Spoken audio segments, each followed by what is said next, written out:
అన్నా ఓ అన్నా మంచుకున్నావే బాబు ఏమి పొలంలో వరేసాడు అడిగేదా ఇంతకుముందు ఇప్పుడు ఏమైంది పెద్ద అయినా ఇప్పుడు ఏం చేయడం లేదు అయ్యా.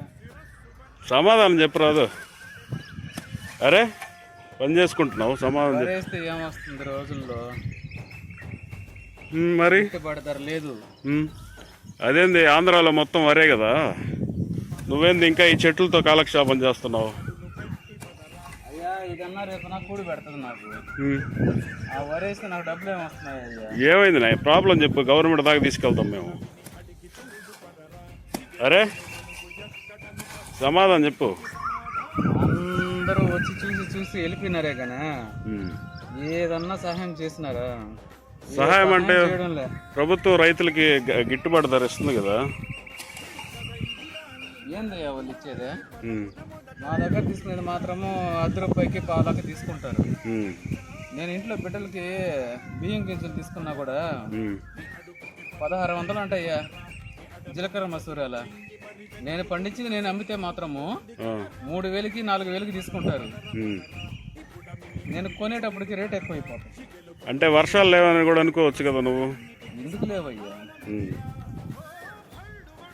వర్షాలు ఉన్నాయి, అన్నీ ఉన్నాయి, అన్నీ ఉన్నాయి. రైతుకు మాత్రం మద్దతు ధర ఇవ్వరు అయ్యా. మార్కెట్ ధర ప్రకారమే కదా. ఇప్పుడు కొన్ని పంటలు బాగాలేక కొన్ని వర్షాలు వచ్చి నాణ్యమైన పని నేను చేసుకుంటున్నాను, ఎందుకయ్యా అడ్డమ్మా? పోయా సంవత్సరం ముందు కూడా ఇదే చెప్పేవయ్యా. చేసిన పనులు ఏడ చేసిన పాపన పోలా. సంవత్సరం ముందు కూడా ఇదే చెప్పేవయ్యా. పాపన పోలా ఎవరు. మా బతుకులు మావి. అందుకే సరే, దీనివల్ల లాభాలు ఏమి వస్తున్నాయి అయితే? ఈ రోజు కాదయ్యా, 4 రోజుల తర్వాత నా కొడుకు అడిగితే ఒక చెట్టు వేసాను నీకు పండ్లు వస్తాయి. ఓకే, 4 రోజుల తర్వాత ఇదే వాణిజ్య పంట అవుతుంది అని నేను కష్టపడి చేసుకుంటున్నానయ్యా.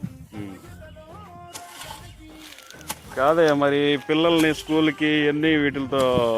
నేను గవర్నమెంట్ స్కూల్లో చదివించుకుంటున్నాను నా బిడ్డల్ని. గవర్నమెంట్ స్కూల్లో వసతులు ఉన్నాయా? అరాకొరా ఉన్నాయి.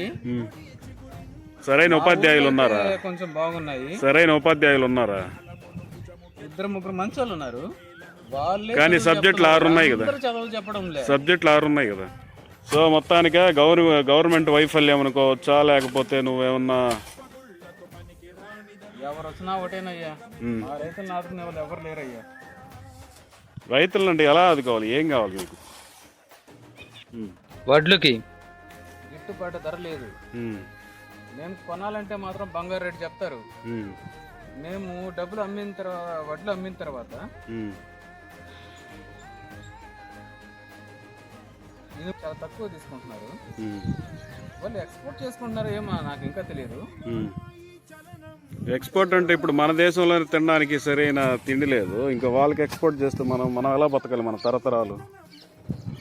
అందుకే రైతు బిడ్డలందరూ, నా కొడుకుని కూడా నేను పంపించేసాను చదువుకోనైనా అని చెప్పి హైదరాబాద్ పంపించాను. నేను నా కొడుకు చదువుకుంటా ఉన్నాడు.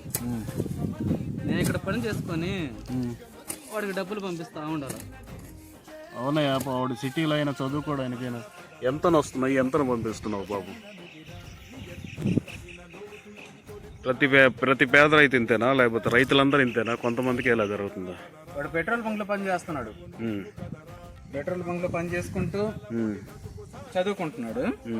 నేను ఇక్కడ కష్టపడి నెలకి 1000-2000 పంపిస్తున్నాను అంతే. సరే, దీనికి మరి ఇంతేనా? ఇట్లా కొన్ని తరతరాలు ఇంతేనా, లేకపోతే?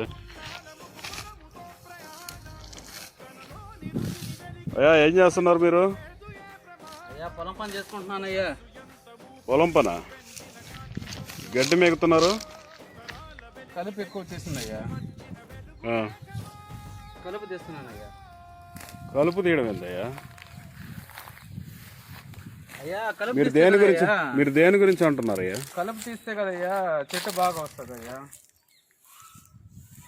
అంటే మొన్న పోయిన సంవత్సరం వచ్చినావు, మళ్ళీ ఈ సంవత్సరం వచ్చినా నువ్వు ఎందుకు నాతోనే పని నీకా? నేను ఇంకో సంవత్సరం అయినా వస్తాను, కానీ నువ్వు మాత్రం ప్రతి సంవత్సరం ఇలాగే ఉన్నావు. దానికి కారణాలు ఎందుకు తెలుసుకోవచ్చు? కష్టపడతానయ్యా. కష్టపడే రైతులు అయ్యా నేను. నువ్వు నీ మాటలు చూస్తుంటే ప్రభుత్వాలను విమర్శించినట్టుంది. ప్రభుత్వం అంటే ఎవరయ్యా? ప్రభుత్వం అంటే ఎవరు? ప్రభుత్వం అంటే ప్రజలకు మంచి చేసేవాళ్ళు. నాకేం చేస్తున్నారయ్యా? అవునయ్యా, ఉన్నాను ఇంకా, పథకాలు ఇస్తుంది, ఇంకా అన్నీ ఉన్నాయి కదా. నేను ఇంకా కష్టపడుతూనే ఉన్నానయ్యా. ఉమ్. పథకాలు వస్తున్నాయి, ఉమ్. పోయే దారిలో పోతా ఉండే, వచ్చే దారిలో వస్తూ ఉండే. ఉమ్. మాకు రావాలంటే మాత్రము ఉమ్. అందరి చేతులు తడుచుకొని రావాలి కదయ్యా. ఉమ్. మాకు ఏడ అందుతున్నాయ్యా?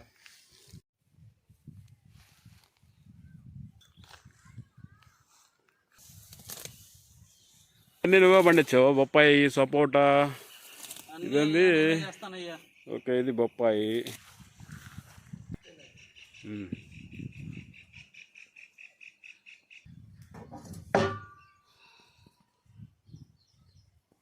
అంటే మీరు యజమాని అయింది ఒక.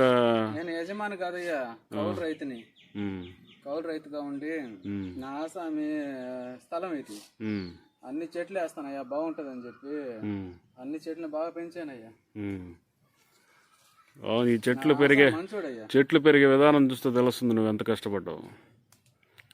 ఓకే, ఇంటికి పోలేదయ్యా, ఇప్పుడు రైతు దేశానికి అన్నం పెట్టి ఆడ పొలం పని చూసుకోవాలా.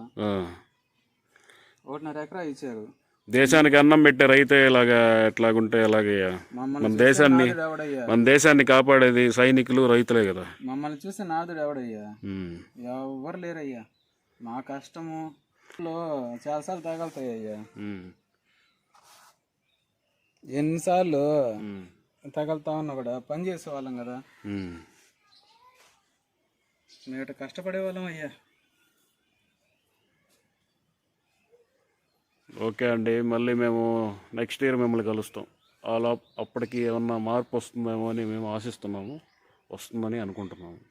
జై హింద్. పిల్లల కోసం కష్టపడే ప్రతి తండ్రికి ఇది అంకితం. Happy Father's day.